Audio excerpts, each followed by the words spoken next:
Yes. Hello, bonjour et bienvenue dans l'univers Mildred pour la première émission enregistrée, préenregistrée en vue de ce super projet du 21 décembre 2021. Alors aujourd'hui, j'ai demandé à Jean Gaillardy, que j'ai déjà interviewé, de venir me rejoindre pour ces 5 interviews que j'ai prévu de faire le 21. Et aujourd'hui, on préenregistre parce que ce jour-là, le 21, c'est l'anniversaire de Jean. C'est une synchronicité, on n'a pas fait exprès. Et il ne sera pas disponible, il a autre chose à faire. Mais on est là aujourd'hui ensemble. Je suis très contente de t'accueillir. Comment ça va, Jean? Ça va très bien, Mildred. Merci de m'accueillir. Voilà, donc nouveau décor pour ces 5 interviews. Alors, comment présenter ce projet, ou en tout cas ce que j'ai entendu, c'est juste pour ce portail de lumière, pour cette fête, alors qu'elle soit celtique, qu'elle soit numérologique, numérologie sacrée, tout ce qu'on veut. Moi, j'ai vraiment ressenti, ou en tout cas, je me suis écoutée et j'ai eu envie de faire 5 interviews, pareil, le chiffre 5 qui me parlait. Alors, est-ce que c'est parce qu'on sort justement 2021, c'est le 5 en numérologie sacrée, hein, donc de cette année de changement intense, et aussi ça représente l'humain, le 5. Et voilà, et on va passer 2022 bientôt. Donc ça va être le 6 et on verra plus tard ce à quoi ça correspond.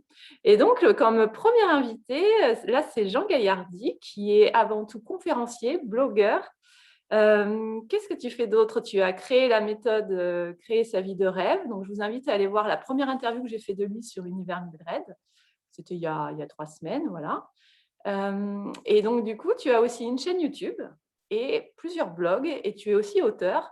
Voilà, et tu as axé ton travail beaucoup sur les rêves, les loges de rêve, les cercles de rêve, et créer sa vie et sa vie de rêve en particulier. Donc voilà, on est ensemble aujourd'hui pour ce passage important, et on avait envie de co-créer sur ce qui nous est venu en fait, hein, dans les discussions. C'était moi et Jean, c'était le futur. Il m'a parlé du futur, il m'a dit ouais, ce serait bien qu'on parle du futur, de comment on voit en fait 2022, comment on voit ce qui se passe pour nous aujourd'hui, qui on est, ou en tout cas qu'est-ce qui se passe autour de nous. Et puis hop, moi j'ai dit bah écoute, il y a un mot qui me vient, c'était now, futur. Donc 2 mots. C'était les petites synchronicités, les petits clins d'œil de l'univers que j'aime bien, et j'ai dit: «Allez, faisons ça». Alors pourquoi, toi, je vais te redemander pourquoi tu avais eu envie de faire ça et pourquoi on s'est retrouvés sur cette co-création, sur ce sujet commun? Ben, écoute, déjà, tout simplement, c'est une façon de célébrer le solstice, qui, comme tu le disais, c'est un passage. Et indépendamment des traditions, c'est un événement astronomique, hein. C'est tout simplement un moment clé où le Soleil recommence à se rapprocher de la Terre, ou plutôt la Terre recommence à se rapprocher du Soleil. En fait, les jours recommencent à rallonger. Donc, actuellement, puisqu'on est à quelques jours avant le solstice, on s'en va dans ce qu'on appelle les longues nuits, dans la tradition amérindienne, hein. Les nuits sont très longues, elles s'allongent, elles vont encore s'allonger de quelques minutes jusqu'au 21 décembre. Et à partir du solstice, qui en fait, en réalité, je crois, est le 20 décembre à une heure précise, le mouvement s'inverse et on repart vers de plus en plus de lumière, de plus en plus de jours.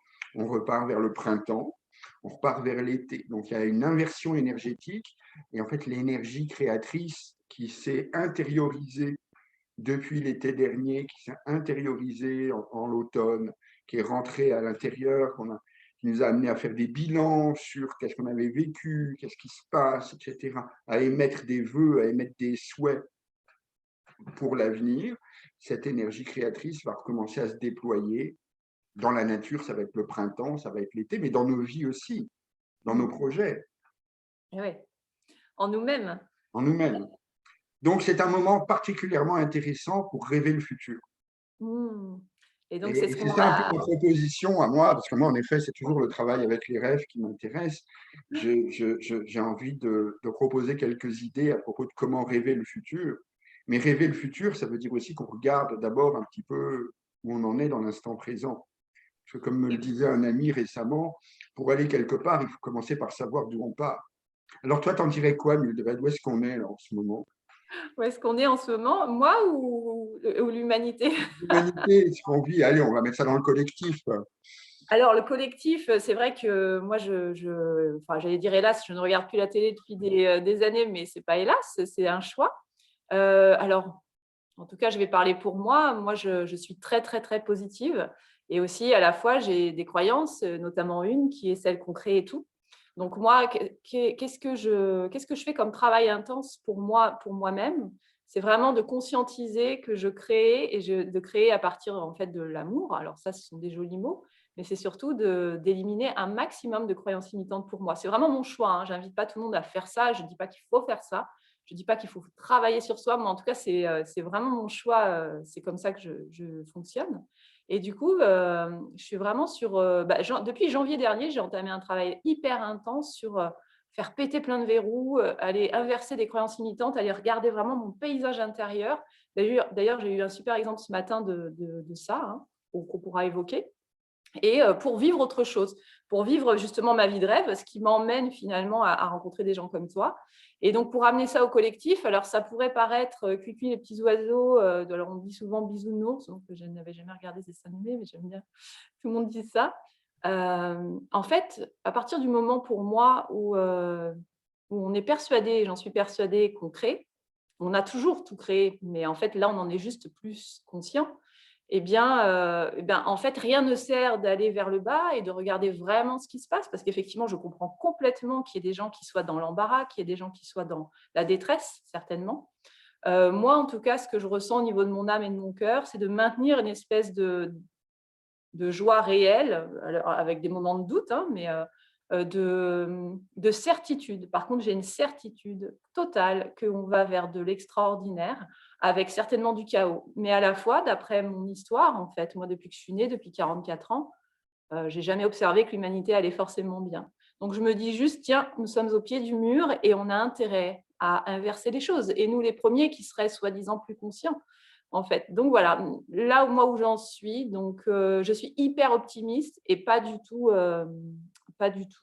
sous cuicui les petits oiseaux, hein. Il y a un vrai travail aussi d'inversement justement de mes croyances limitantes, un vrai travail d'optimisme, de gratitude.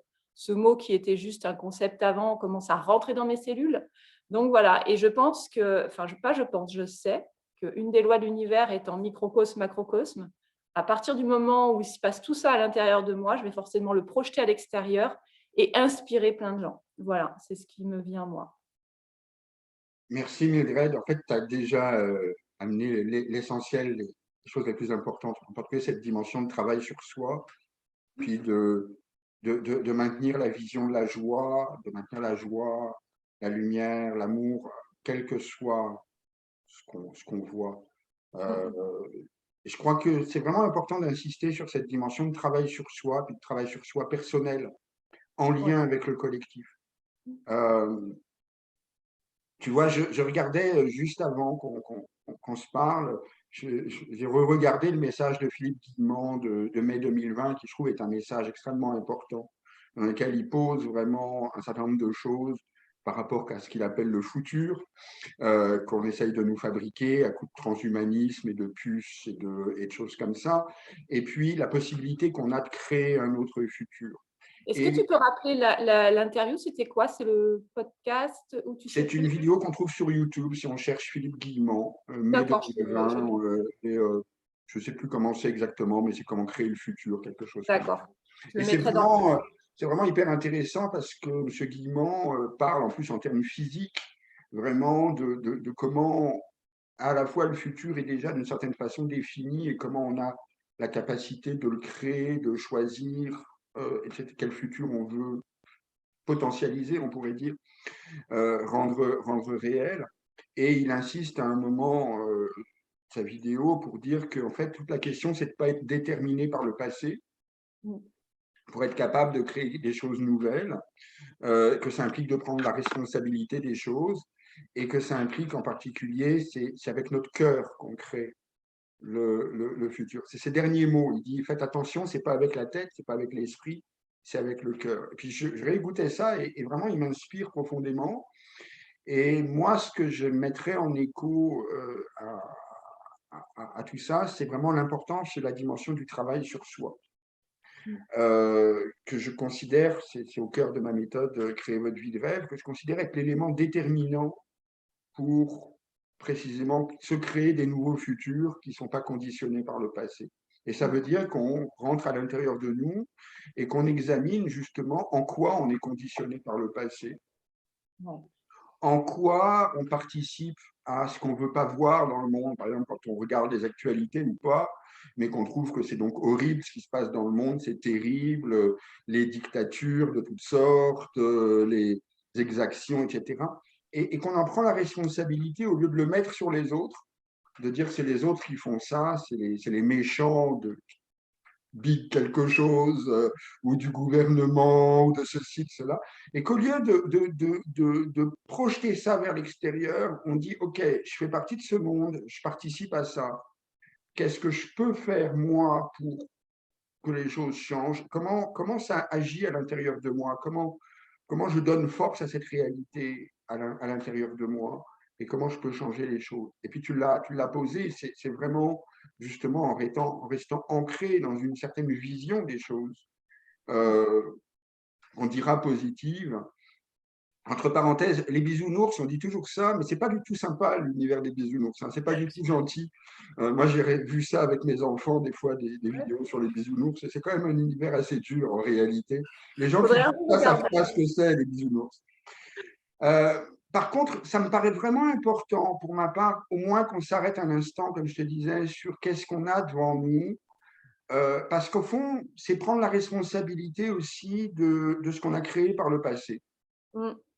Parce que moi, je suis un adepte de quelque chose qui est dit dans le Dhammapada, donc les paroles du Bouddha, et qui dit, si vous voulez connaître vos pensées d'hier, examinez ce qui est là maintenant. Si vous voulez savoir de quoi sera fait demain, examinez vos pensées maintenant. Donc pour moi, c'est un peu ça aussi, now future. Le futur, Mm. c'est maintenant. On le pense, on est en train de le rêver, on est en train de le créer. Mais pour ça, faut vraiment rendre conscience qu'on a créé déjà tous ensemble par le passé. Et je crois que c'est clair, il faut quand même le dire, on a créé un monde qui est au bord de l'effondrement, qui ne tient plus debout, Mm. que ce soit les changements climatiques euh, qui prennent de l'ampleur, auxquels on n'est pas capable de donner des réponses. Donc on est en train d'engager le futur des prochaines générations avec un réchauffement qui pourrait être de 3 ou 4 degrés. C'est extrêmement grave. C'est comme si on se mettait tous dans un four autocuiseur, puis qu'on laissait la température monter en disant, oh, c'est pas grave. Bon. Puis il y a tous les désordres qu'on peut voir hein, autour de la pandémie, les réflexes autoritaires, les vaccinations dont on ne sait pas bien si ça fonctionne ou pas, mais il faudrait se vacciner toutes les 2 semaines bientôt, qui sont le prétexte aussi, qui agitent la peur, et qui sont que le prétexte pour des mouvements de menton autoritaires, pointer des gens qui ne sont pas conformes, qui ont des idées qui ne sont pas conformes.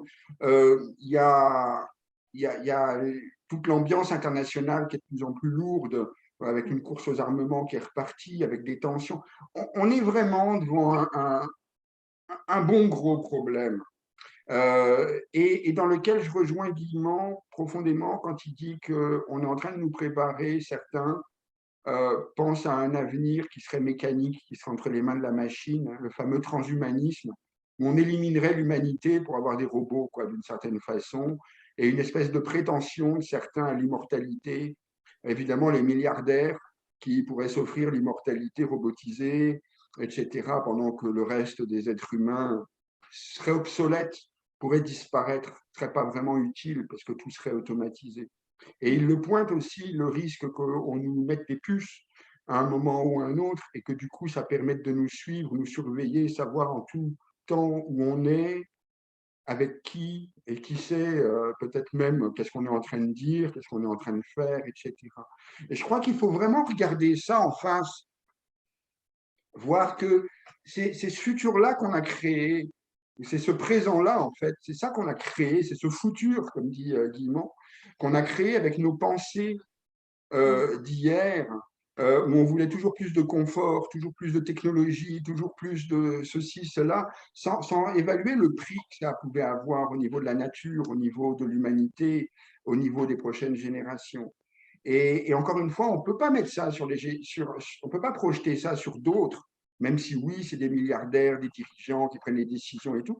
Mais la première chose, c'est vraiment qu'il faut qu'on prenne notre responsabilité. Il faut qu'on regarde, qu'on participe, nous, à ce monde-là, avec des structures financières, des banques, ça nous arrange bien, qui investissent dans le pétrole, dans l'uranium, dans les armements, et ça fait fructifier notre argent quand on en a, notre électricité qui est nucléaire ou qui continue à polluer, notre utilisation du numérique qui est désastreuse, aussi bien pour nos vies, mais pour le coût écologique que ça. On a à devenir conscient de tout ça pour pouvoir changer. Mmh. Enfin, je rejoins, enfin, Guillemant, hein, je l'écoute beaucoup aussi. J'aime bien aussi cet aspect où il y a une grande expérience de scientifique et puis il est, on va dire qu'il est c'est pour moi, c'est le Franck Lobvé de la physique quantique. Il y a ce quelque chose où il est, quand même, très, alors réaliste, optimiste quand même dans ce qu'il dit. Donc, avec bon, il parle quand même de chaos, éventuel. Voilà, mais ça rejoint pas mal, dans un autre genre, ce que dit, Louis Fouché quand il accentue sur le retournement sur soi, en fait, hein, ce que tu es en train de dire. C'est vraiment primordial parce qu'effectivement, je ne suis pas le milliardaire, qui fait ci, qui fait ça, mais dans ma vie à moi, qu'est-ce que je fais, en fait, comme ce milliardaire à un prorata complètement, différent, si on parle de cohérence, est-ce que je suis vraiment cohérente partout? Eh bien non, pas encore, tu vois? Alors plus que d'autres, OK, super. Mais voilà et alors ça fait un peu chasse aux sorcières de toujours se dire: «Tiens, ouais, je vais retourner sur moi et puis je vais tout regarder et tout faire bien». Non, c'est comme tu dis, c'est rendre conscient, puisqu'on est acteur, on l'a toujours été et du coup, bah, c'est nous qui choisissons le film quand même. Donc attention à ce qu'on va filmer, à ce qu'on va vivre du coup. Complètement. C'est prendre la responsabilité des choses et du coup réclamer notre pouvoir créateur. C'est reprendre notre pouvoir créateur en main en disant, OK, non, c'est pas le monde qui est en train de virer comme ci ou comme ça, indépendamment de moi. J'y participe et j'ai ma responsabilité à prendre. Et au lieu de détourner le regard de ce qui se passe, c'est retourner le regard vers l'intérieur. C'est Ouais. tout ce qu'il y a dans le monde qui me paraît moche, avec lequel je ne suis pas d'accord, avec lequel je suis en conflit, me parle aussi en reflet d'un conflit que j'ai à l'intérieur et d'un travail que je peux faire pour dépasser ce conflit et pour intégrer ça et aller plus loin. Et du coup, je peux vraiment être réaliste, regarder les choses en face, euh, le noir, mais être la lumière dans le noir, porter la lumière dans le noir. euh, en devenir porteur et communiquer la lumière. Donc ça ramène à ce que tu disais, c'est être dans la joie, être dans la confiance, être dans l'amour, mais non pas d'une façon entre guillemets naïve, quoique la naïveté c'est très beau, hein, mais responsable, consciente. Oui, oui, j'arrive à garder ma joie au milieu de tout ça. Oui, j'arrive à garder ma confiance et ma paix au milieu de tout ça.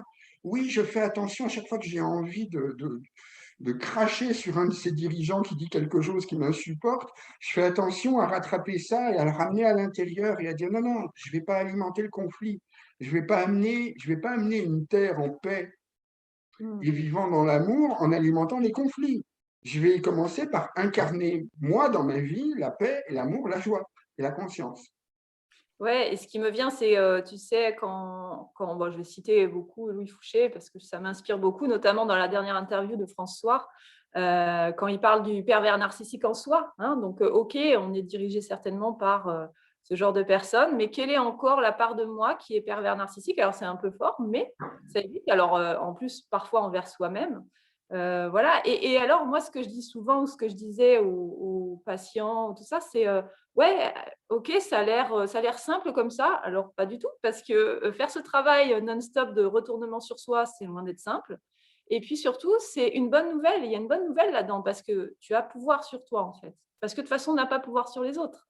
Voilà et c'est pas évident de tenir et maintenir ce discours. Par contre, je pense que c'est le seul qui peut amener à une solution et c'est surtout pas évident justement dans le même milieu, dans un milieu alors si tant est qu'il y a un milieu de la spiritualité ou un milieu, je sais pas, enfin tout ce qui est gilets jaunes, tout ça, où les gens vont pas comprendre tout à fait l'articulation avec, cette idée que c'est pas de pas faire une manifestation, c'est pas de pas être en colère, c'est d'utiliser la colère à bon escient. Savoir dire non avec la CNV, la communication non violente, mais sans se mettre, en colère. Si on est en colère tous les jours, il y a un souci. Mais effectivement, même dans ce milieu-là et parfois surtout dans ce milieu-là, c'est encore un peu plus dur d'ouvrir les yeux quand on a un bel étendard de révolutionnaire pour se dire on va inverser les choses. Et qu'en fait, non, comme tu disais, c'est vraiment de rester dans l'amour, même si ce mot est galvaudé parfois, quoi, et la joie, tout enfin voilà, moi j'ai quand même des moments de baisse, hein, mais j'ai des outils pour remonter, quoi. Ben oui, et c'est normal d'avoir des moments de baisse et ça fait partie du travail, hein. Et ça fait partie du travail que de les intégrer, d'intégrer nos doutes, d'intégrer nos vulnérabilités, de se reconnaître là-dedans, de les recevoir ceux de nos amis, le désespoir de jeunes, hein, des jeunes, hein.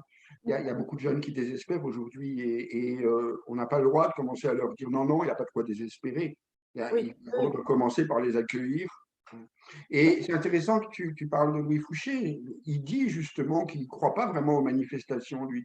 mmh, Et il dit bien que justement, bon, c'est bien les manifestations, mais en réalité, quand on manifeste, bah, on est tous filmés, on est enregistré par la préfecture de police, ils nous comptent, mais de toute façon, même si on est 300 000, on ne sera jamais que 3 000 dans la rue, et ça change à peu près rien. On l'a vu avec les Gilets jaunes. Les Gilets jaunes ont manifesté, ils se sont fait gazer alors qu'ils manifestaient pacifiquement, ils se sont fait rentrer dedans, on a mis des groupes extrémistes pour tout casser et faire retomber ça sur leur dos, et finalement, c'est arrivé à peu près nulle part, à part de retirer une limitation de vitesse, comme pour dire, ah bah oui, ils ont quand même obtenu quelque chose. à part finalement, je te coupe, à part, et ça je sais que tu le sais, créer du lien finalement entre eux Et oui, et en fait, quelque chose qui avait rien à voir avec le but final a dû se tisser et ce serait très intéressant justement d'interviewer, tout ce qui aurait pu se passer, même des mariages grâce aux gilets jaunes et voilà, enfin, et ce qui est le plus intéressant quand tu parles du lien, c'est qu'il s'est retrouvé des gens qui étaient de toute obédience politique, de droite, de gauche, des apolitiques, etc., et qui tout d'un coup se sont aperçus qu'ils avaient des buts communs, un langage commun, et que c'était bon de se retrouver autour d'un rond-point, autour d'un feu à se réchauffer ensemble et tout. Et ça, comme tu dis, ça a créé du lien et ça a dépassé plein de clivages. Et c'est très important en effet, et ça pourrait avoir des conséquences pour l'avenir. Tu parles des pervers narcissiques et c'est un point très intéressant parce que c'est clair qu'on a créé une société dans laquelle les pervers narcissiques ont un avantage gagnant. Parce que pour réussir dans le jeu du pouvoir, c'est bien d'être pervers narcissique. Je veux dire, si tu veux être présidente ou première ministre, tu as intérêt à avoir le cuir solide, à être prête à écraser tout ce qui sera sur ton passage, manipuler le monde, y arriver. Et tu n'as pas le choix. Tu peux partir avec les meilleurs idéaux du monde en partant si ton objectif, c'est d'être présidente de la République. Ça va te réclamer à un moment de rentrer dans une certaine perversion narcissique, c'est-à-dire de commencer à dire oui, moi j'ai la solution, les autres l'ont pas, etc. Et ce qui est très important de pointer, c'est que c'est tout le jeu du pouvoir, c'est tout le jeu de la volonté de puissance qui est là-dedans. Mais cependant, nous sommes tous concernés par ce qu'on appelle la faille narcissique. C'est-à-dire que toutes, on a besoin de reconnaissance, on a tous et toutes à travailler sur comment il va notre petit narcisse à l'intérieur. Notre besoin d'être reconnu, notre besoin d'être aimé, notre besoin. Et on n'a pas le droit de le balancer en disant non, mais moi, je suis débarrassé de l'ego, ça y est. Celui qui commence à dire moi, j'ai résolu le problème de l'ego, il est déjà en train de nous faire un show et de nous manipuler. Et il est précisément en train de faire quelque chose qui risque de nous emmener partout ailleurs que dans le progrès. On a à tenir compte de l'ego, on a à tenir compte du petit enfant blessé, on a tous et toutes à tenir compte de notre faille narcissique. Et du coup, les pervers narcissiques, on peut les voir pour ce que c'est. C'est des malades. C'est des gens qui sont malades, qui ne sont pas capables de se regarder dans le miroir et de se voir vraiment. Ils ont besoin de voir une image d'eux-mêmes, ils ont besoin de se gonfler. Ça me fait penser à un gars que j'ai connu qui avait travaillé à un moment quand il y a eu les redressements boursiers aux États-Unis après la faillite de Lehman Brothers et compagnie, et il travaillait comme conseiller auprès de patrons d'entreprises multimillionnaires, et les pauvres gars, on leur disait qu'ils allaient passer de 3 millions de dollars par mois à 1 million de dollars par mois. Et ces gars qui disaient, mais comment je vais faire? Parce que c'est un échec. J'ai échoué dans la vie si je n'ai pas 3 millions de dollars, si je régresse. Et lui, qui gagnait quelque chose comme 5 000 dollars par mois quand même pour faire le boulot, hein, mais qui rigolait en se disant, mais ils sont vraiment malades, hein. ils sont tellement attachés à leur statut, à leur pognon, etc., qu'ils sont plus capables de goûter la vie. Mm. Voilà. Donc, c'est là-dessus qu'on travaille, mais c'est précisément en prenant la responsabilité de notre faille narcissique qu'on peut aider les pervers narcissiques de ce monde. Mm. Et quand peut-être un jour, on pourra faire comme chez les pygmées, les entourer d'amour et leur dire, mais oui, on t'aime. T'as pas besoin d'être président, d'être premier ministre ou de te gonfler avec des millions pour qu'on t'aime. On voit bien que toi aussi, tu es un être humain comme les autres, avec tes vulnérabilités, avec tes souffrances, etc. Et c'est là qu'on a le remède. Tant qu'on manifeste et tant que ceci, cela, et tu as raison, on peut avoir du mal à faire passer ce message chez des gens qui pensent qu'ils sont dans le bien et ils se battent contre le mal et grâce à leur lutte, ils vont changer les choses. Mais il y a déjà le début de la perversion narcissique là-dedans. D'ailleurs, on sait très bien comment toutes les révolutions ont échoué parce que le jour où les révolutionnaires ont pris le pouvoir, ils ont juste reproduit ce qu'il y avait avant, à leur façon, et assez généralement encore en plus dur que ce qu'il y avait avant. Car regardez, le Nicaragua, par exemple, le président Ortega, il s'est battu contre Somoza, qui était un dictateur. Il est parvenu au pouvoir. Aujourd'hui, c'est un dictateur. Mm. Et c'est une espèce de mimétisme qu'on peut très bien expliquer, qui est le travail de l'ombre. Si on ne fait pas le travail sur l'ombre à l'intérieur de nous-mêmes et qu'on combat l'ombre chez l'autre, alors cette ombre, on la vainc à l'extérieur, mais elle nous vainc à l'intérieur. Et elle nous possède. Et c'est là qu'on a vraiment une clé. Qu'au lieu de vouloir prendre le pouvoir, jouer sur le pouvoir, chercher à changer les autres, on fait le travail de prise de responsabilité, on travaille sur nous-mêmes, on cherche à réclamer notre pouvoir créateur. Et j'irai loin, je dirais que quelque part, il s'agit de se reconnaître qui on est, c'est-à-dire des enfants du divin.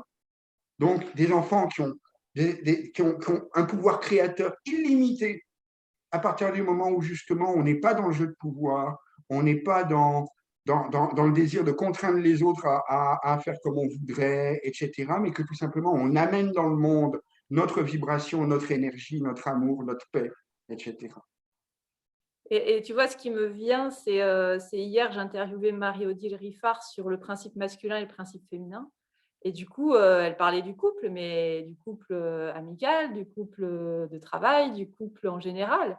Et en fait, c'est là où on revient à cette loi de l'univers, du microcosme, macrocosme. C'est de toute façon, alors je parle pour moi, hein, mais on va dire, on l'a toutes fait, vouloir changer le partenaire, notamment dans le couple amoureux. Donc du coup, à être, alors pas pervers narcissique, ça va un peu loin, mais comme tu disais, quoi, c'est voilà, on veut avoir du pouvoir sur l'autre, et donc du coup, comme on le sait, ça se reflète à l'extérieur à des échelles différentes, quoi.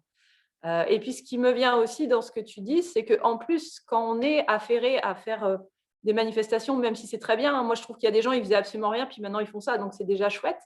Mais surtout, on n'est pas occupé à ce qu'on va faire là, ce qu'on va essayer de faire nous ensemble, c'est-à-dire créer un futur ou créer son propre futur, ce qu'on a envie de vivre, tu vois. Donc du coup, on use le temps, et Dieu sait qu'on en a beaucoup moins qu'avant de temps, le temps se rétrécit, et bien à combattre quelque chose plutôt qu'à construire quelque chose. Et c'est vraiment ça qu'on doit conscientiser, je pense. Complètement. Alors moi, je suis vraiment pas contre faire des manifestations, hein. J'en ai fait, Oui, j'en oui. ferai. Mais simplement, il y a peut-être. Et là, c'est un passé d'ancien manifestant et de militant révolutionnaire que j'ai été dans ma jeunesse que je rappelle. Ça dépend en fait de la façon dont on fait la manifestation. Si on la fait dans la colère, dans la haine et dans la peur, ben, on n'apporte rien, on promène notre peur et notre haine et notre colère. Et c'est pas pour dire que la colère, c'est pas bon non plus, mais il s'agit vraiment de voir qu'est-ce qu'on alimente. Si on est capable de manifester en disant je manifeste ma paix, je manifeste ma confiance, je manifeste ma joie, parce que voilà qu'on se retrouve, on est nombreux, nombreuses tout d'un coup dans la rue, euh, je manifeste. Mais là, tout d'un coup, on en arrive au vrai mot, au vrai sens de manifester. Et on peut revenir justement à la maison, on n'a même plus besoin de sortir dehors avec une banderole. Et la question, ça devient, mais qu'est-ce que je manifeste? qu'est-ce que je manifeste en réalité? Qu'est-ce que je répands comme énergie autour de moi? Qu'est-ce que j'insuffle dans mes conversations, dans les discussions que j'ai avec mes amis ou avec les gens avec qui je ne suis pas d'accord? Qu'est-ce que j'insuffle? Est-ce que j'insuffle le conflit, le combat, tu vas voir, on va finir par avoir raison contre toi? Ou est-ce que j'insuffle, ouais, je crois que je comprends qu'il y a quelque chose en toi qui a besoin d'être entendu, qui a besoin d'être reçu, même si ce sont des paroles qui me heurtent, même si par exemple je suis face, bon moi ce qui pourrait vraiment me toucher, c'est de me trouver face à quelqu'un qui est sexiste, qui est raciste, etc. Mais si je suis capable, au lieu d'avoir envie de prendre une batte de baseball et qu'on se confronte, de dire, ah mais ça me parle de ton insécurité, hein. Tu as vraiment du mal avec les femmes, hein. Tu as vraiment du mal avec les femmes, tu as besoin de les mépriser pour avoir l'impression que tu as le pouvoir, hein, puis tu as peur de l'inconnu, hein, tu as peur de l'étranger, tu as peur de cette terre qu'on est en train de créer, qui est de toutes les couleurs. Hein. Ben, je ne suis pas d'accord avec tes idées, mais je peux recevoir ton insécurité, je peux recevoir ta peur. Tu es mon frère humain. T'es mon frère humain. Parce que cette insécurité, c'est le principe de la communication non violente, je peux aussi la retrouver en moi. Quel homme n'a pas eu peur des femmes? Qui n'a pas eu peur de l'inconnu puis de l'étranger? Si on ne prend pas la responsabilité de ça, comment on peut espérer que ceux qui sont cristallisés là-dedans vont à un moment s'ouvrir les yeux et dépasser leur peur? Donc c'est encore ça le travail sur soi, c'est sans arrêt. Et chaque opportunité, chaque conflit qu'on a avec l'extérieur est une opportunité d'aller faire le travail à l'intérieur. Ouais. Et là, l'amour, ce n'est pas un mot galvaudé, parce que c'est vraiment se donner de l'amour. Donner de l'amour aux parties de nous qui sont, par exemple, dans la peur, qui sont, par exemple, et les recevoir. Puis, du coup, donner de l'amour aussi aux autres, au lieu de chercher à se bastonner et à avoir raison. Mm. Ça me... Oui, ça me laisse dire. Alors, je continuerai un instant pour faire le lien avec ma méthode Créer votre vie de rêve, qui est une méthode qui sert en fait à transformer sa vie. Bon, le monde peut aller sur mon site, créer votre vie de rêve, il y a des vidéos, il y a des choses qui expliquent, il y a un questionnaire qui permet de faire un travail sur soi, justement. Et fondamentalement, créer votre vie de rêve est basé sur la loi d'attraction au niveau individuel. Mais un des objectifs que je poursuis en développant cette approche, je préfère parler d'approche que de méthode, c'est que je suis convaincu que ça a aussi un impact collectif. Et qu'en fait, si on est nombreux à nourrir une même intention, on lui permet de se cristalliser, on lui permet de commencer à prendre forme. C'est ce que nous explique Guillemot d'ailleurs, comment l'esprit crée. Par contre, j'attire l'attention, et j'étais très inspiré par les travaux de Guillemot, sur le fait que justement, on a besoin dans ce cas-là d'aller examiner quelles sont les ombres. Qu'est-ce qu'on rejette à travers notre intention, qu'est-ce qu'on refuse, pour précisément faire la paix avec elles et pour intégrer leur énergie au projet. À partir du moment où on rencontre les ombres, ça nous emmènera nécessairement vers la vulnérabilité. Des endroits où on va se sentir vulnérable, des endroits où on va avoir peur, où on va se dire « Ah non, il ne faut surtout pas que ça arrive, etc. » Et la vulnérabilité, elle a une vertu extraordinaire, c'est que si on ose la vivre, d'abord, elle nous attendrit, elle nous rapproche des autres êtres humains parce qu'on est tous vulnérables, on y trouve une autre force, et finalement, elle nous ramène à notre responsabilité. Ok, qu'est-ce que je peux faire dès maintenant, pour prendre en charge ma vulnérabilité, pour prendre en charge mes ombres, pour permettre à l'intention de s'incarner. Et en fait, ce à quoi ça amène, c'est que ça nous invite à aller chercher les valeurs qu'il y a dans notre intention. Par exemple, je veux un monde qui vivrait dans la paix, en harmonie avec la nature, dans lequel les enfants seraient ce qu'il y a de plus précieux et toute la société se consacrerait à aider les enfants et tous les êtres humains en fait, à développer leur potentiel en toute liberté. Ok, ah, c'est des belles valeurs. Mais au lieu de les projeter dans le futur, est-ce que je peux les vivre dès maintenant? Qu'est-ce que je peux faire pour les vivre dès maintenant? Qu'est-ce que je peux faire pour leur permettre de s'incarner dès maintenant? Et donc créer la vibration qui permet à ce futur de commencer à se cristalliser. Et ça, c'est ce qui appelle des synchronicités. des jeux de la loi d'attraction qui répond à ça et qui dit ah, tu t'engages pour que ça se manifeste. Ok, regarde, je vais te faciliter les choses. Tu vas rencontrer une personne, tu vas tac, tac, tac, il va se passer ci et ça, qui va permettre tranquillement que ça se cristallise de plus en plus. Mais, je sais pas, c'est un peu, j'aime bien les anecdotes. Je vais raconter l'anecdote de ce matin parce que j'ai envie et c'est un peu perso, mais c'est pas grave. Parce qu'en plus, c'est toujours des alors avec cette émission que j'ai créée, il y a plein de synchronicités. Ma vie est une synchronicité depuis janvier de l'année dernière, mais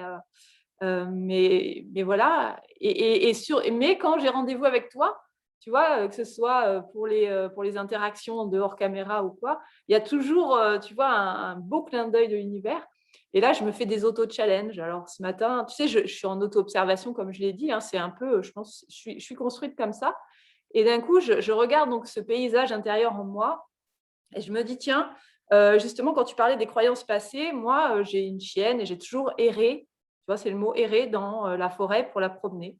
C'était pas conscient avant, c'était OK, je promène mon chien. Mais un jour, j'ai conscientisé comme ça que j'étais, la femme seule qui, promenait son chien dans la forêt. OK, c'est la sourcière, la sorcière, c'est sympa et tout. C'était pas conscient, mais je l'ai conscientisé et après, il y a eu tout un laps de temps, une partie de ma vie qui a été un peu la nuit noire de l'âme qui était compliquée et aujourd'hui, comme je disais tout à l'heure, je suis sortie, de tout ça et j'ai observé, je dis: «Tiens, c'était quoi tes croyances avant, en fait? Qu'est-ce que tu croisais quand tu promenais, cette chienne?» Alors souvent, au début, je croisais que des gens qui étaient agressifs avec leurs chiens. Et je me suis dit: «Bah oui, après tu avais peur de ça, donc je les ai provoqués», tu vois? C'est arrivé. Et puis après, il y a eu tout le laps de temps où je croisais plus personne parce que de toute façon, j'avais réglé cette histoire-là, donc OK.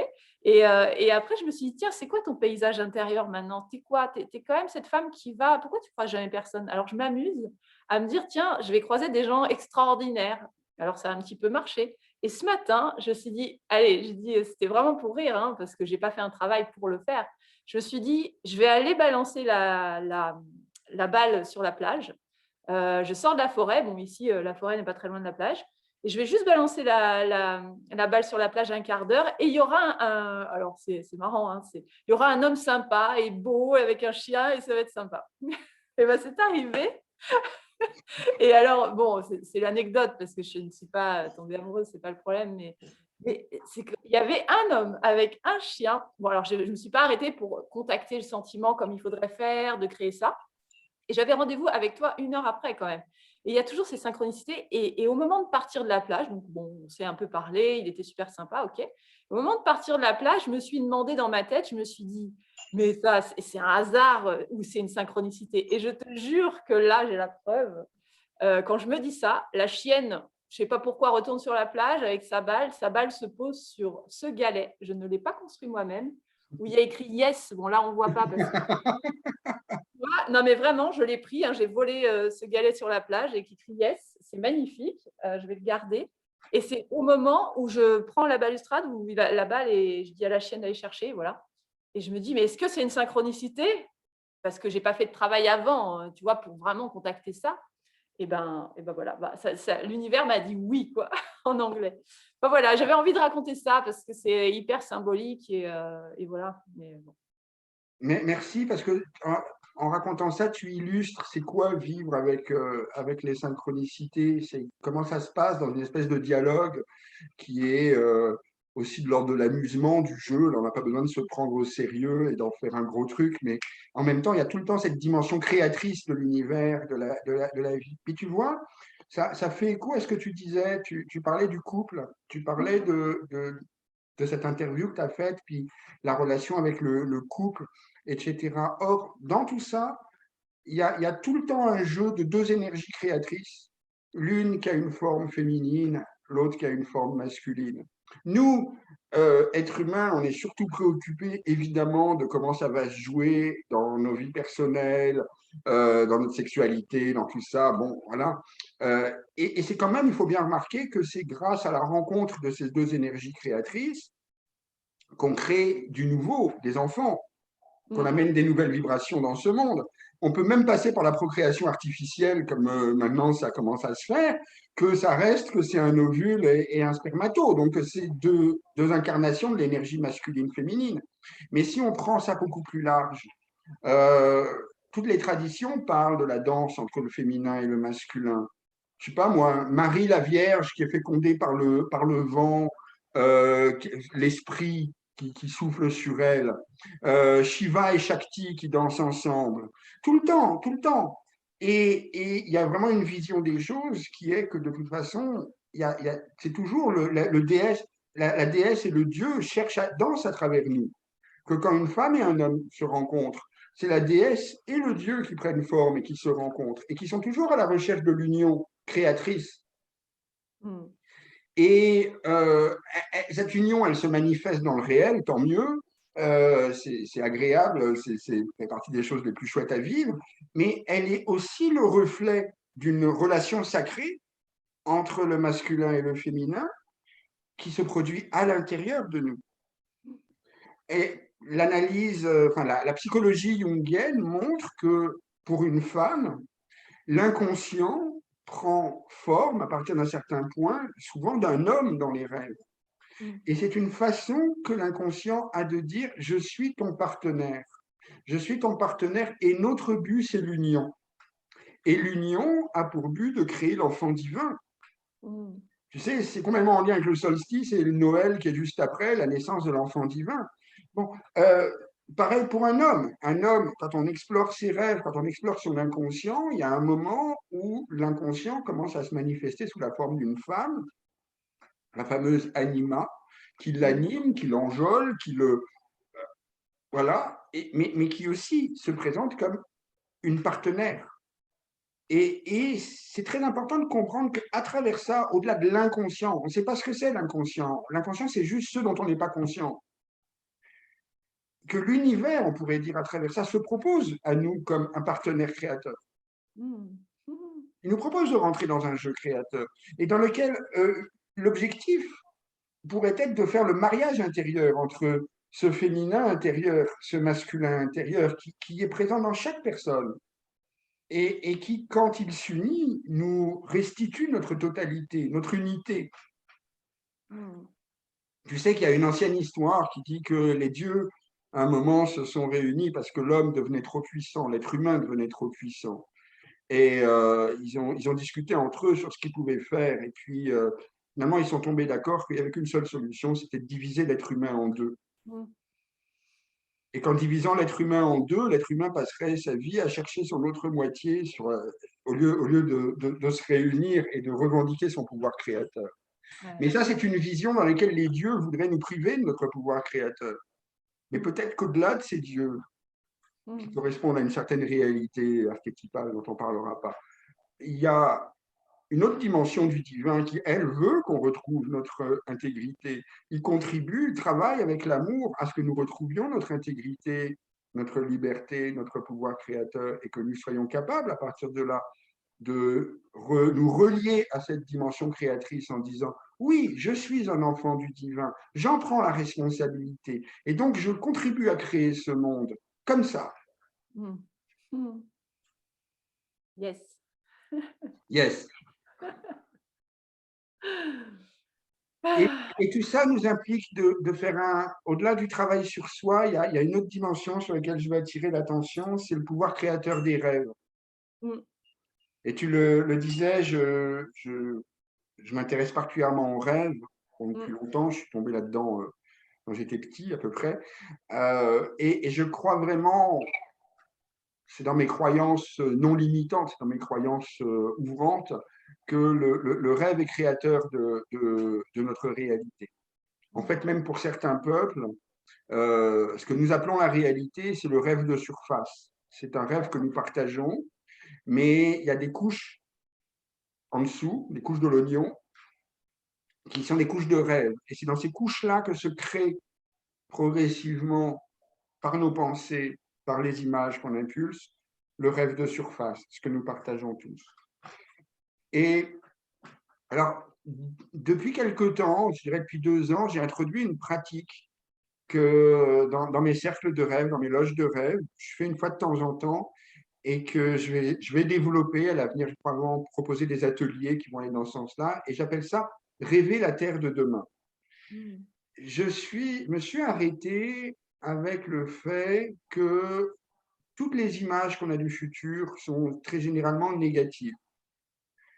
Et que, en fait, même la plupart des gens qui veulent entretenir la flamme positive préfèrent ne pas regarder les actualités, les nouvelles, pour ne pas risquer d'être entamés dans leur optimisme.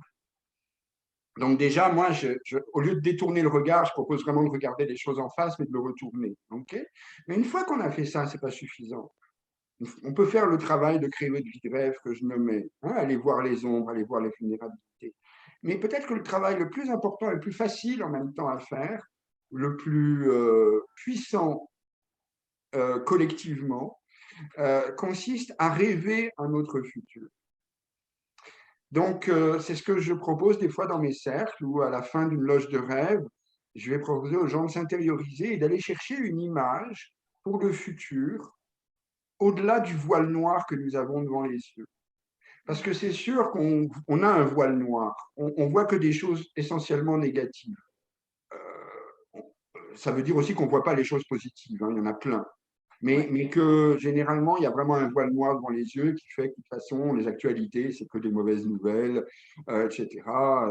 On ne va pas nous parler des actes de générosité, on ne va pas nous parler des communautés qui se créent sans faire de bruit, on ne va pas se parler du lien qui se crée entre les gens, on va nous parler de ce qui va mal. Donc ça nous donne vraiment une vision négative du futur qu'on porte. Et qu'à partir du moment où on la porte, on l'alimente. Ouais. Donc, il faut avoir à l'esprit qu'on est responsable du futur, non futur, par ce qu'on alimente comme image du futur. Oui, c'est ça. Tu montes ton Il est t-shirt. à l'envers en plus. Pas grave. Si je prends conscience de ça, déjà, je peux commencer à prendre ma responsabilité. Mais après, ce que je peux faire, c'est me dire, écoute, peut-être que le futur va être noir, va être chaotique, comme tu dis, qu'il va y avoir une part d'effondrement, qu'il va y avoir une dimension d'errance, comme tu disais. Quand tu parlais tout à l'heure de cette errance, je pensais au fait que c'est une phase nécessaire pour se trouver que de errer. C'est dans Le Seigneur des Anneaux qui est dit à un moment, ce ne sont pas tous ceux qui errent qui sont perdus. Et ça, c'est très, très important à avoir à l'esprit. Il faut s'autoriser à errer, à chercher, en suivant la boussole intérieure. Mais donc, on peut, dans des cercles, et on peut le faire individuellement, c'est encore plus fort quand on le fait en groupe parce qu'on est soutenu par le groupe, s'arrêter, méditer, aller chercher à l'intérieur une image pour qu'est-ce qu'il y a au-delà du voile. Parce qu'on sait que la crise ne durera pas toujours. On sait que quoi qu'il se passe, il y a un moment, ce sera fini.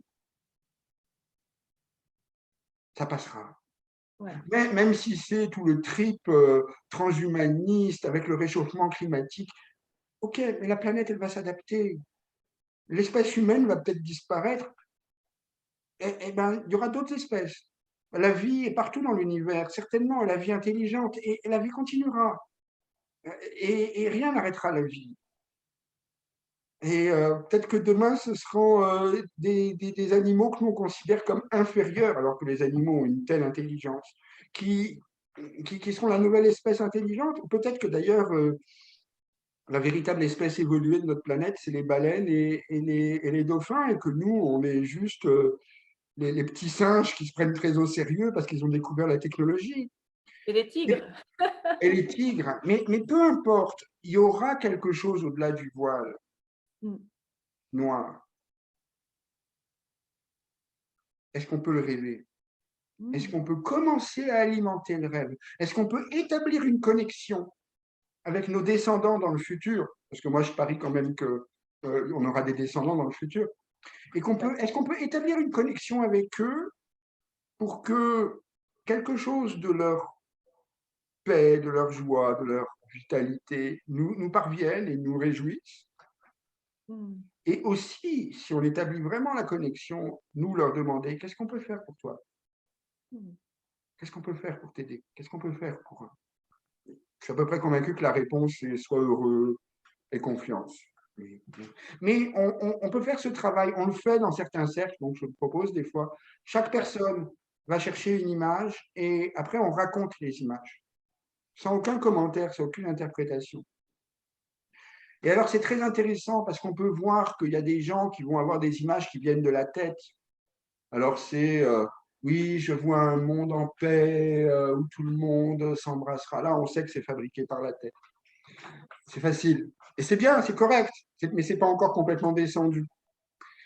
Et puis, il y en a d'autres qui vont avoir un élan absolument incroyable, qui vont dire, ah, je vois quelque chose. Je vois la lune qui danse avec le soleil. Elles ont rendez-vous. Ah, puis c'est comme si elles se rencontraient, il y avait un mariage. Oh, et il y a de la lumière qui inonde la planète. Ou, ah, je vois la végétation reprend le contrôle, reprend le dessus, la nature partout. Et je vois des êtres humains qui sont en, en connexion avec cette nature et des enfants qui nagent avec les dauphins. Bref, on va avoir des images très différentes qui viennent. Mm. Certaines sont symboliques, comme des rêves. D'autres sont quasiment des fenêtres ouvertes sur le futur. D'autres sont des imaginations construites. C'est pas grave. Ce qui se passe, c'est que, un, c'est transformateur pour chacune des personnes qui reçoit cette image, parce que ça donne tout d'un coup une autre vision du futur qu'une vision négative. Tout d'un coup, c'est comme, ah ouais, il y a autre chose qui est possible. Ah ouais, ah ouais. Et en plus, quand on le fait en groupe, il se passe quelque chose. Les gens, après, ils repartent et me disent, ah merci, ah, ça fait tellement longtemps que j'ai pas entendu une image positive du futur. Alors là, d'en entendre 10, c'est incroyable. Je repars, je suis optimiste, je suis contente, j'ai de la joie et tout. Et ça crée le sentiment de communauté et le sentiment de lien. Ouais. Donc moi, c'est quelque chose à laquelle j'ai envie d'inviter les gens qui regardent notre émission, Ouais. euh, de prendre un temps, que ce soit pour le solstice ou plus tard, quand ils le voudront, pour aller chercher une image du futur, une image positive du futur, et le communiquer, la communiquer à quelqu'un. Est-ce que tu veux qu'on le fasse en même temps? Tu voulais le mettre en scène maintenant? Parce qu'on en Et a ça même. me plairait, vas-y. C'est toi le guide, du coup? Ou... Alors tout simplement, reviens tranquillement à l'intérieur. Ferme les yeux, reviens tranquillement à l'intérieur. Et pour commencer, reprends contact avec ton instant présent, avec comment tu te sens. Comment tu te sens là maintenant? Juste reprendre contact avec ça, ton instant présent. Et respire.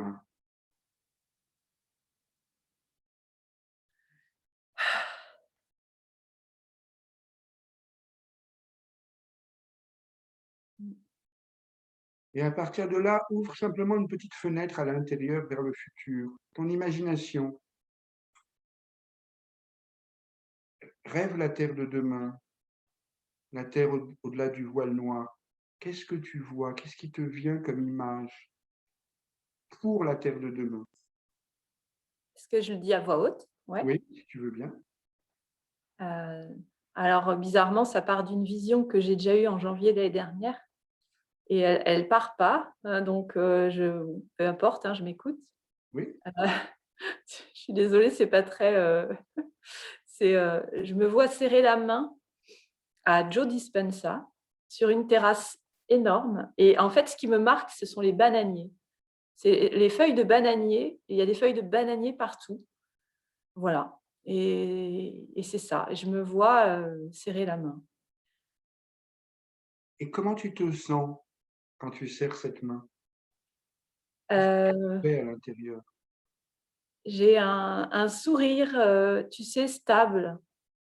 Un sourire stable, une évidence, un continuum. C'est le mot qui me vient. C'est pas un sentiment, c'est.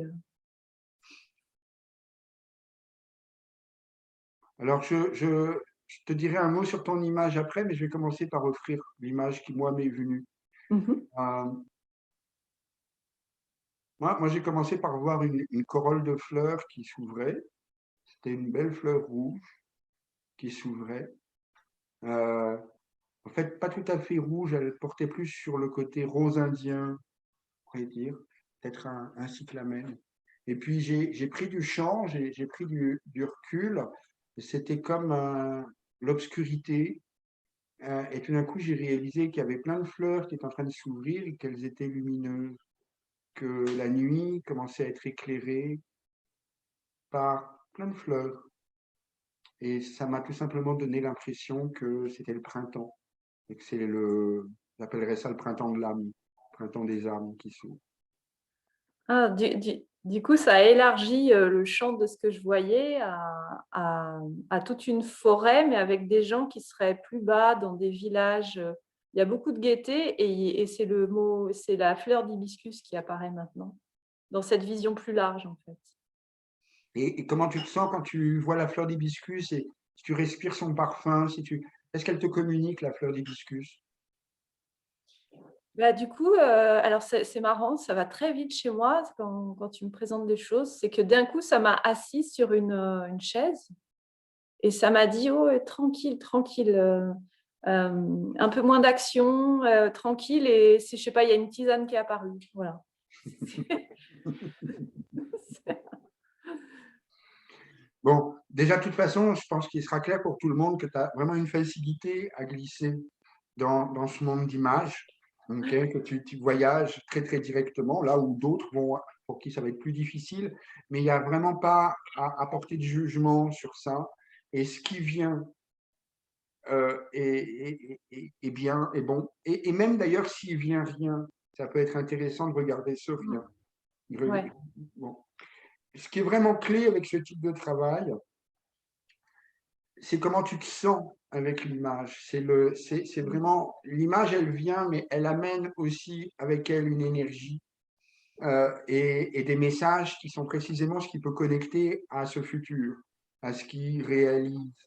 Pour moi, par exemple, ce printemps des âmes, ces fleurs, mais tout de suite me communiquent une confiance, une foi, une joie, une espèce d'anticipation d'enfant qui dit ah oui, ah oui, ah oui, ah ouais, ça va être chouette, ça va être merveilleux. Ah, c'est d'autant mieux que ce soit dans le noir, qu'on soit complètement dans le noir, qu'on n'y voit rien, parce que ça va tellement briller. Et peut-être que c'est déjà d'ailleurs quelque chose qui se passe, hein, parce qu'il y a plein de gens qui brillent, qui ouvrent, qui amènent de la lumière. Mais pour moi, c'est ça. Donc, c'est ce qu'on ressent qui est vraiment important. Mmh. Et puis après, évidemment, on peut faire un petit travail de décodage, l'aller marquer. Et d'habitude, je ne le fais pas quand j'entends une telle image, mais j'ai quand même envie de te signaler quelque chose qui peut être utile et qui peut être utile à ceux qui nous écoutent.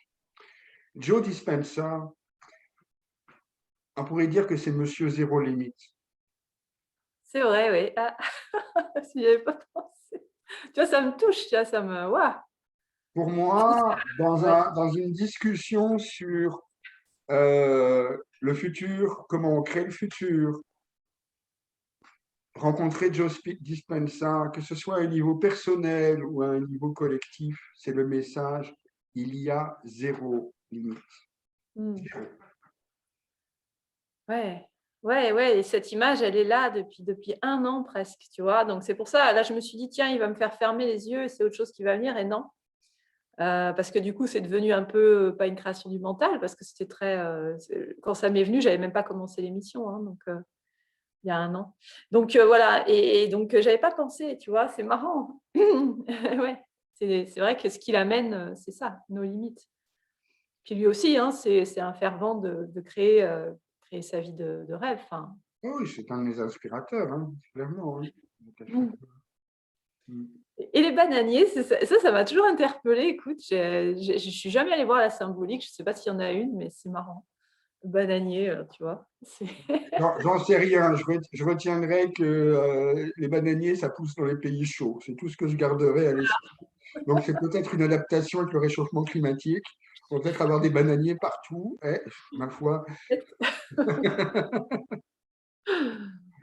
Ah, super. Peut-être pour conclure, je crois qu'on approche de la fin. J'aimerais Ouais. raconter un rêve, parce que tu parles d'une image qui t'accompagne depuis un bout de temps. Et en fait, c'est très intéressant parce que des images comme ça nous guident. Hein, et on Et a alors, des images qui persistent. Mhm. avant que tu fasses ça, ce que j'avais envie de dire, parce que ça fait plusieurs fois, mais je sais que toi, tu le sais dans ce que tu amènes, dans tes méthodes. Pour les gens qui écoutent, tu sais, je sais qu'au niveau amérindien, Amérique du Sud, le rêve, en fait, tu l'as plus ou moins dit tout à l'heure, c'est comme la réalité. Moi, donc, souvent, je dis rêve-projet, donc c'est pas un joli mot chez nous. Mais vraiment, pour ceux qui écouteraient et qui seraient peut-être novices et tout ça, de vraiment bien, si tu peux resignifier quand on parle là des rêves ou de visions qu'on aurait, que c'est vraiment la réalité concrète, tu vois. je ne sais pas si je m'exprime bien, mais c'est vrai que sur le continent américain, c'est plus facile pour eux, tu vois, le rêve, ou je ne sais pas si c'est les Amérindiens, enfin, quel peuple. Vraiment, les rêves, c'est la réalité pour eux, quoi. C'est-à-dire qu'en fait, nous, occidentaux, sommes le seul peuple, la seule civilisation qui a vraiment introduit une dichotomie Voilà, c'est ça. entre l'espace du rêve et ce que nous appelons la réalité, avec la prétention d'établir quelque chose qui serait objectif, qui peut être défini comme la réalité. Il faut bien voir que ça a permis à certaines personnes, dans le passé et encore aujourd'hui, de prendre le pouvoir Ouais. en disant la réalité, c'est ça et tout le reste, c'est de la foutaise. Donc, dans notre civilisation, le rêve est considéré comme ce n'est rien, ce n'est qu'un rêve. Voilà. Mmh. Pareil avec l'imagination, ce n'est que de l'imagination. Mmh mh. Et en allant plus loin, ce n'est qu'une coïncidence. Yes. Ce n'est que, on réduit, c'est réducteur.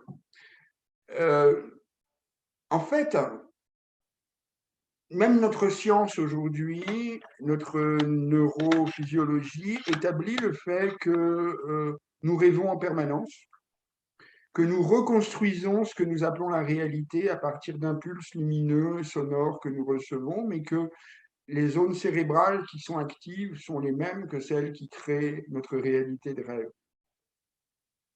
Mmh. De la même façon, on sait aujourd'hui qu'un acte symbolique a autant d'impact, sinon plus, sur l'inconscient qu'un acte dans la vie réelle, qu'on peut dénouer des Mmh. traumatismes, par exemple, en faisant un travail avec l'imagination et des actes symboliques. C'est vrai. Et toute la psychomagie, par exemple, de Jodorowsky est fondée là-dessus, et c'est un art absolument extraordinaire. Bon. Les peuples premiers, c'est-à-dire beaucoup plus largement que les Amérindiens, c'est vrai pour les Africains, c'est vrai pour les Samis, qui sont les peuples premiers d'Europe du Nord, qui existent encore, les peuples premiers de Sibérie, enfin bon, toutes les cultures premières ont établi que, ce que je disais, que ce que nous appelons la réalité, c'est le rêve de surface. Et en fait, c'est un niveau du rêve dans lequel nous nous rencontrons. Mmh. Je renvoie celles et ceux que ça intéressera au point d'assemblage de Carlos Castaneda. C'est l'endroit où on s'assemble, c'est l'endroit où on assemble notre réalité. Okay. Mais ce n'est que la surface d'un oignon, on peut décrire ça, qui est fait de couches de rêve, dans lesquelles la réalité s'invente en permanence, elle se rêve en permanence. Alors, la nuit, on part et on résout des conflits qu'on avait dans cette réalité ordinaire. On va chercher des informations, on va dans d'autres espaces, on en ramène des informations qui viennent nourrir notre action dans ce monde-ci. Mmh. Et finalement, on a une règle dans ce travail-là, c'est qu'on sait que rien n'arrive qui n'ait d'abord été rêvé. Mmh. Donc, ça nous permet, par exemple, au travers des cauchemars ou au travers de nos rêves, alors, rêve nocturne, mais aussi rêve lucide pour les gens qui ont la lucidité, rêve conscient pour les gens qui vont dans l'imagination, qui vont en voyage chamanique ou dans toutes les différentes formes qu'il peut y avoir de voyage dans ces espaces-là. Ça nous permet d'aller appréhender ce qui nous fait peur, de trouver l'attitude juste par rapport à ça, de le transformer, de trouver des alliés chamaniques, des alliés d'autres dimensions, etc. Tout ça se déroule dans les espaces du rêve, et c'est comme si ces espaces du rêve, tout ce qu'ils font toujours, c'est comme s'ils alimentent cette dimension du rêve de la surface, parce qu'il y a quelque chose à réaliser Mmh. dans cette dimension de la surface. Et le dernier point important que j'amènerais par rapport à ça, c'est que je te parlais d'un oignon avec différentes couches. Donc on peut creuser, on peut aller voir les différentes couches, on peut les explorer. Et ce qui est vraiment important, c'est de savoir qu'au centre de cet oignon, il y a quelque chose qu'on appelle la perle, ou le noyau de conscience pure, qui est le rêveur, ou la rêveuse, on pourrait dire, Mmh. qui est la seule réalité. La seule chose, qui n'est pas une chose, qui soit dans le réel, le vrai réel, et qui crée toutes ces états, ces couches de rêve. Et c'est comme si le but de l'existence, du point de vue d'un rêveur comme moi, mais aussi des peuples premiers, de beaucoup de voies spirituelles, c'est précisément de descendre jusqu'à aller rencontrer le je suis créateur qui est au cœur de l'oignon, qui est au centre de l'oignon. Donc en fait, il s'agit de traverser le rêve. Il s'agit de rêver lucidement, mais pas seulement la nuit. Parce que le rêve lucide, c'est quand des gens savent qu'ils rêvent pendant la nuit. C'est génial. C'est qu'ils sont prêts à méditer en rêve. Mais en fait, ça, on peut le rapatrier dans notre vie quotidienne et se rendre compte qu'on est aussi en train de rêver. Ceci est un rêve. Et qui est le rêveur? On peut méditer avec cette question-là. Et ça peut être une question complètement illuminante. Mm. C'est ce que font les bouddhistes tibétains, par exemple, qui s'entraînent au rêve lucide et ils s'entraînent à méditer en rêve. Et en fait, ils s'entraînent à se reposer sans arrêt la question, est-ce que je suis en train de rêver dans leur vie quotidienne? Et surtout, qui me rêve? Qui est en train de me rêver? Qui rêve ma vie? Celui ou celle qui a la réponse à cette question est complètement libre. Ça n'a plus aucune importance ce qui peut se passer avec nos amis transhumanistes et, et les autres. Ça n'a plus aucune importance. Et par contre, ils marchent complètement librement sur cette terre en répandant de la paix, de l'amour, de la joie, de la liberté. Est-ce que ça répond à peu près à ta question? Carrément. Ah, merci. Bon, je te laisse déployer ton rêve alors. Ça m'intéresse. C'est un rêve dans lequel j'ai déjà parlé, j'ai un article dessus, j'ai fait aussi une vidéo. C'est un rêve tellement important pour moi, c'est un rêve qui guide mon action. Et puis, ça va être l'occasion aussi pour les gens qui nous écoutent, qui ne connaissent pas le monde des rêves, peut-être d'entendre comment un rêve peut nous amener des informations, pas seulement sur notre vie personnelle, mais aussi sur les dimensions collectives, etc. C'est un rêve que j'ai reçu il y a, je pense, au moins 5 ans. Donc, on était largement avant tout ce qu'on sait, qui nous occupe particulièrement en ce moment. Et dans ce rêve, il y a un tsunami, un énorme tsunami, mais vraiment énorme. En fait, un tsunami qui emporte tout. C'est une énorme vague qui emporte tout et tout le monde. Et je me retrouve pris comme tout le monde, comme les autres, dans le tsunami et emporté par la vague. Et évidemment, d'abord, c'est la panique. Et simplement, il se passe qu'on forme une espèce de chaîne humaine. Il y a quelqu'un à ma droite, il y a quelqu'un à ma gauche, puis à sa gauche, à lui, il y a quelqu'un, à sa droite, à lui, il y a quelqu'un. Et on essaye de se tenir les uns les autres, les unes les autres. Et comme on peut. Moi, je me souviens qu'à un moment, je tiens les cheveux du gars qui est à ma gauche. Et c'est la seule chose qui est importante. Rester en lien, rester, se tenir, rester en lien. Et là, je suis très surpris de constater que j'arrive à respirer dans l'eau. J'ai beau être sous l'eau, je respire. Et donc, je me détends. Parce que finalement, bah ouais, ce tsunami, c'est énorme, mais finalement, c'est pas si grave. J'arrive à respirer. Jusque-là, tout va bien, comme disait le rabbin qui tombait du 36e étage. Et il y a un moment où la vague arrive quelque part, elle se calme et elle nous dépose. Elle nous dépose, littéralement. Et là, on est dans un lagon d'eau bleue. On nage, on est assez nombreux, quelques-uns, et on nage. Et vraiment, épaté, l'eau est calme, mais calme. C'est la paix, vraiment l'image la plus profonde de la paix que j'ai jamais ressentie. Avec un soleil qui brille, il fait beau, c'est merveilleux. Et je me sens vraiment en paix, je me sens soulagé, je me dis, ah, c'était ça, donc c'est là que ça nous a amené, ce tsunami. Et je me hisse sur un ponton de bois qui est là.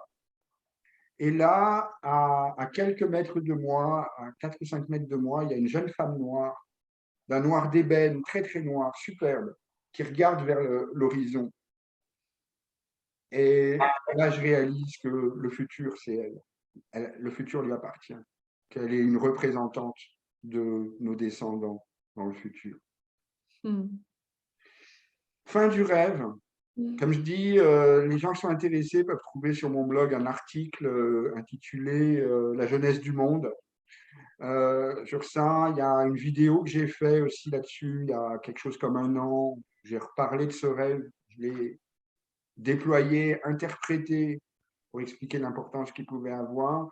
Ce que j'en dirais aujourd'hui, c'est simplement que ce qui est important dans tout ce qui se passe en ce moment, c'est de rester en lien, connecter les uns avec les autres, confiance, nous détendre, parce que de toute façon, ça nous amène à un endroit où on sera en paix et où il y aura de la lumière. Respirons sous l'eau. Merci Jean.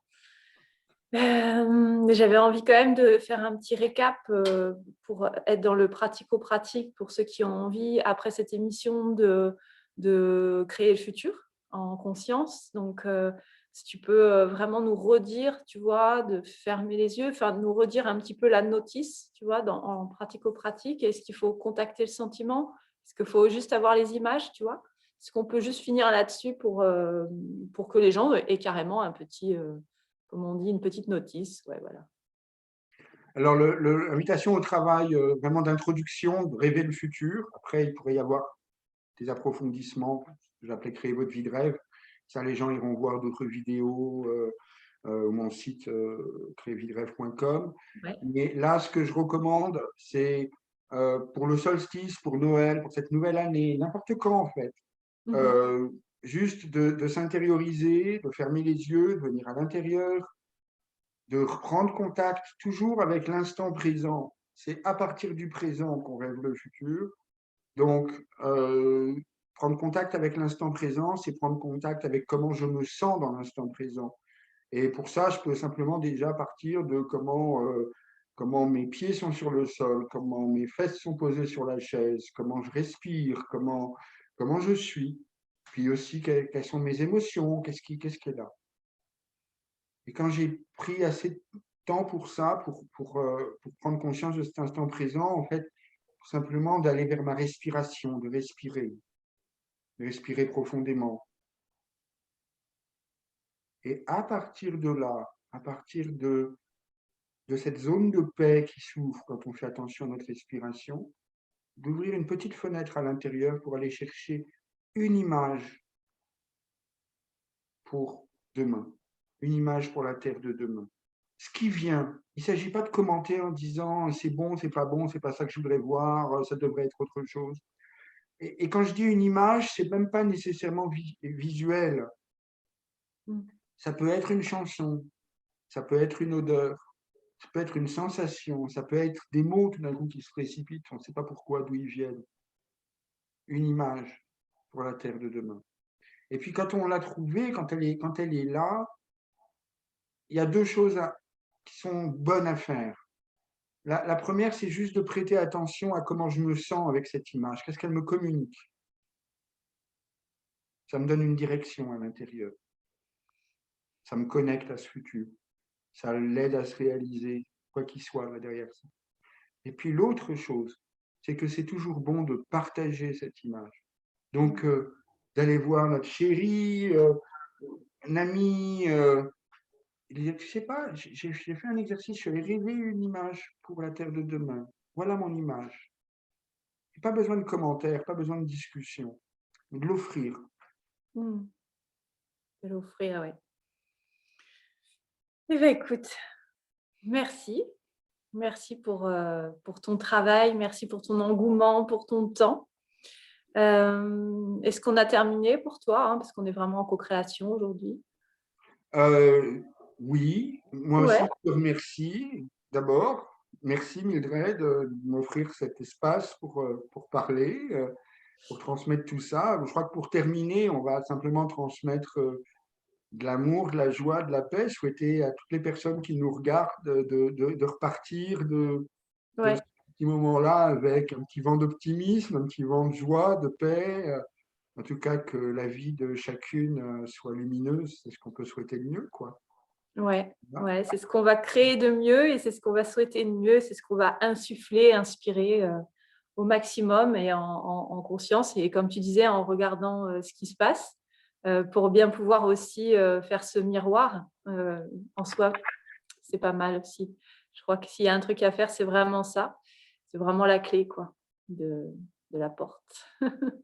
Donc, un grand merci. Merci à ceux qui vont regarder. Et puis, passer un super 21 décembre. Solstice, Yule, appelez ça comme vous voulez, portail de lumière. Voilà. Et puis, comme on disait au tout début, c'est chaque jour, hein, 21 décembre, de toute façon, chaque jour, il faut, ou en tout cas, on n'aime pas dire il faut, mais qu'on crée en conscience, quoi. Donc, soyons ça chaque moment, même un quart d'heure par jour. Et puis, de toute façon, moi, j'ai décidé dans mon univers que ça arrivera, que dans cette vie-là, ce sera beau. Et je n'ai pas toujours pensé ça. Et je sais de quoi je parle. Donc, un grand merci. Merci, Jean. Merci à tous. Et très belle soirée. À bientôt. Merci Mildred, merci beaucoup.